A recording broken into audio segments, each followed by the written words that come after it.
For your upcoming winter vacation, you and your friend group decide to book a chalet in the mountains and go skiing. You book the plane ticket, pay for the chalet, and buy a new winter jacket so you can be both comfy and fashionable. You're overjoyed, and it's all you can think about for the next 2 months. You spend your day at the office thinking of the slopes, of the fancy cheese you're going to eat, and the quality time you're going to spend with your friends. It's now the 24th, and you're due to leave in 3 days, but you start feeling a little under the weather. At this point, you try not to think about it.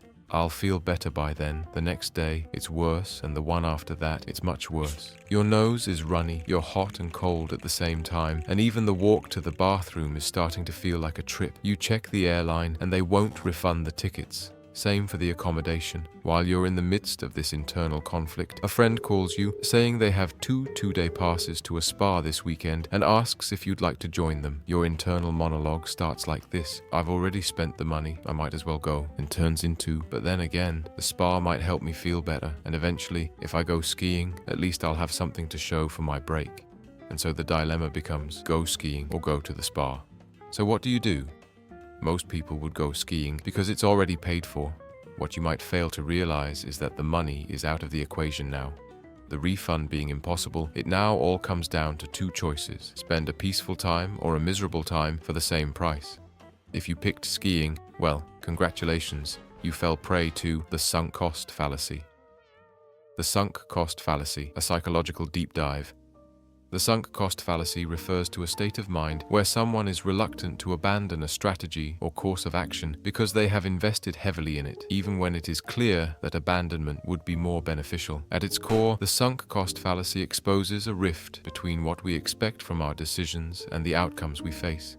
It's most often used when discussing economics, but is deeply rooted in human psychology and permeates all aspects of our lives, from minor trips to relationships or our job life. The sunk cost fallacy was rigorously explored by economists and psychologists who questioned why, against all odds, we press forward with failing investments. This bias, gaining substantial traction through the foundational work of behavioral economics, pioneers like Daniel Kahneman and Amos Tversky, illuminates the often irrational nature of human decision-making. Their findings reveal a common thread. Our decisions are often swayed not by the future potential of our investments, but rather by the past costs we've already sunk into them. The reason it's so easy to get sucked into this reasoning is because it relies on 3 pillars, or biases, of human behavior: loss aversion, commitment bias, and cognitive dissonance.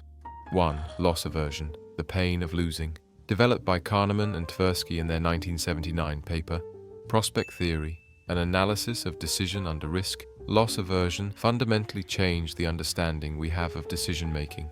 They introduced a simple yet profound idea: losses affect us more deeply than equivalent gains, about twice as potent to be exact. This was done through a series of experiments. In one of them, participants were given a scenario involving a choice between a sure loss and a gamble with a higher potential loss, but also a chance to avoid losing anything. The majority of participants chose the gamble. In another, the insurance experiment, they found that participants were more likely to buy insurance when the possible loss was emphasized over the potential gain of not buying it. 2. Commitment bias, when consistency clouds judgment. Commitment bias, explored by Robert Cialdini, highlights our drive to align with our past decisions to avoid feeling inconsistent. This bias isn't just about sticking to our guns, it's about following our internal narrative that demands consistency at any cost. For instance, a venture capitalist may continue funding a startup that's bleeding dry, propelled by an earlier decision to invest rather than current viability. Commitment bias is not only a financial decision, it's a psychological stand against admitting a misstep. 3. Cognitive dissonance, the mental gymnastics of justification. Leon Festinger's theory of cognitive dissonance provides the final piece of the puzzle.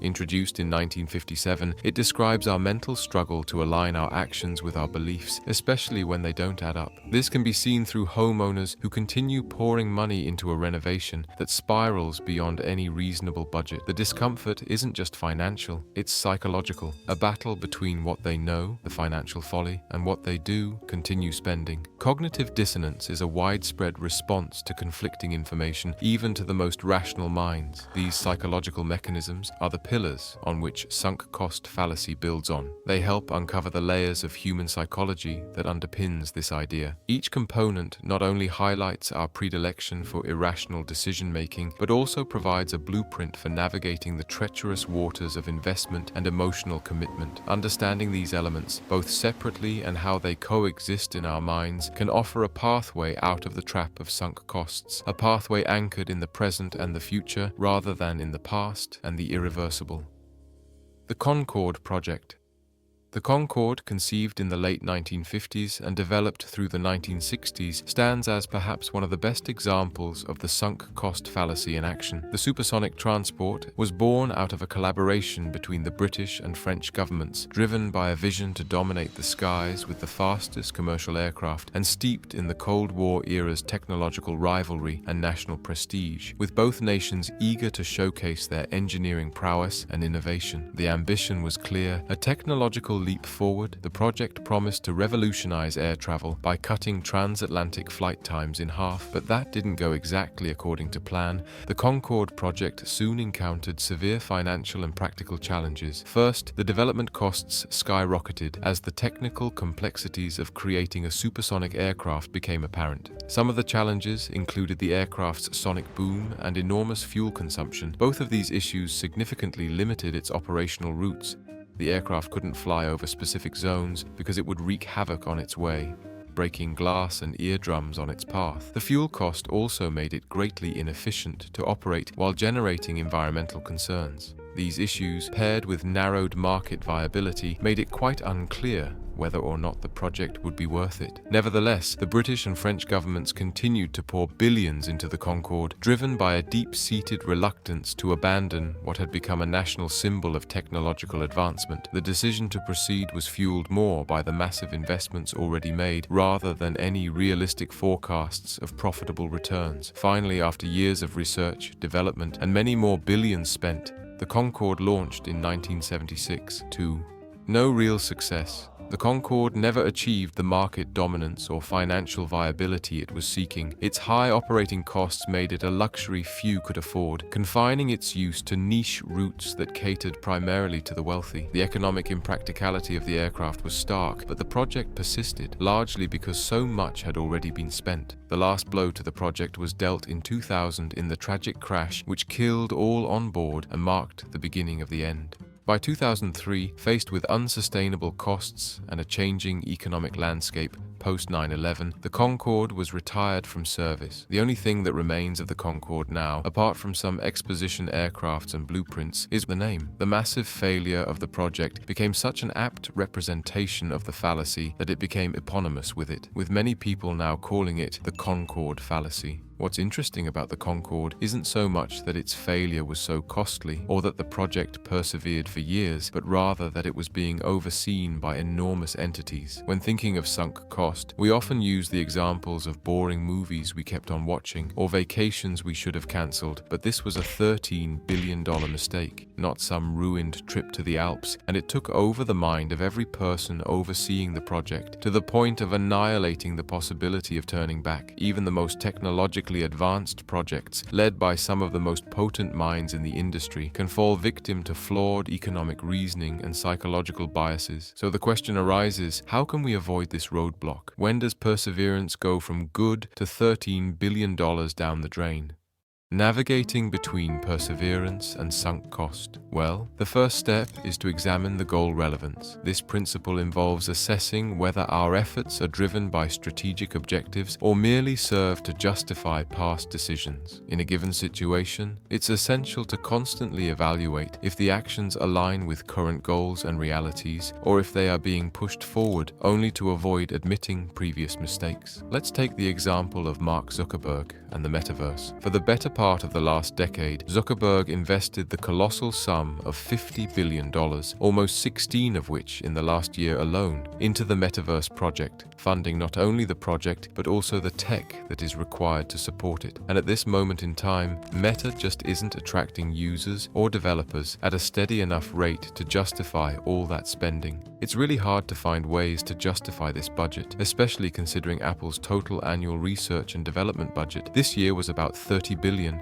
That's counting the tech that went into creating the Vision Pro, as well as all of their other ongoing products. So why is Zuckerberg funneling these sums into the project despite the lack of any evidence pointing to an eventual breakthrough? It may very well be that the founder of Facebook has lost view of goal relevance. Now that there are other platforms that can offer VR, AR, the decision to pivot would demonstrate a clear alignment of actions with initial objectives, disregarding the sunk costs in the once promising project. If Zuckerberg's goal was to promote the development of VR, AR, all signs point to stopping. The goal has already been met. By entering the race for the best software, many of the market's competitors followed, and other companies worked on establishing the technology, which is now available to the public. It's just that the public doesn't seem to want it as much as Zuckerberg does. So, the potential to achieve the overarching goal must be greater than continuing on any established path due to the prior investments. The second step is to develop emotional detachment, the ability to view options without the bias of previous investments clouding their judgment. This requires a clear-eyed assessment of the situation where decisions are made based on logic, facts, and future potential rather than emotional ties or to past choices. This often comes into play when the sunk cost fallacy creeps into relationships. People that find themselves in unfulfilling but long-lasting romantic relationships tend to prefer staying in them because of emotional attachment, amongst other things. In situations like these, we need to assess the relationship without letting feelings of guilt, fear of being alone, or nostalgia for better times cloud our judgment. By emotionally detaching the past from the present, we can more clearly see whether the relationship is contributing positively to our life or if we are staying out of comfort and fear of change. This may be the other reason Zuckerberg is so reluctant to give up on his project. According to a 2022 article by Business Insider, his metaverse obsession is driving some current and former Facebook employees nuts. The article reads, "It's the only thing Mark wants to talk about," says a former director-level staff member. We can't know for sure what drives this obsession, but we can infer that his reluctance to abandon the project is a potent blend of emotional attachment and a misplaced goal relevance. These two aspects play a crucial role in navigating the line between perseverance and the sunk cost fallacy. Giving up can be as crucial as persevering, and in some scenarios is a much wiser solution.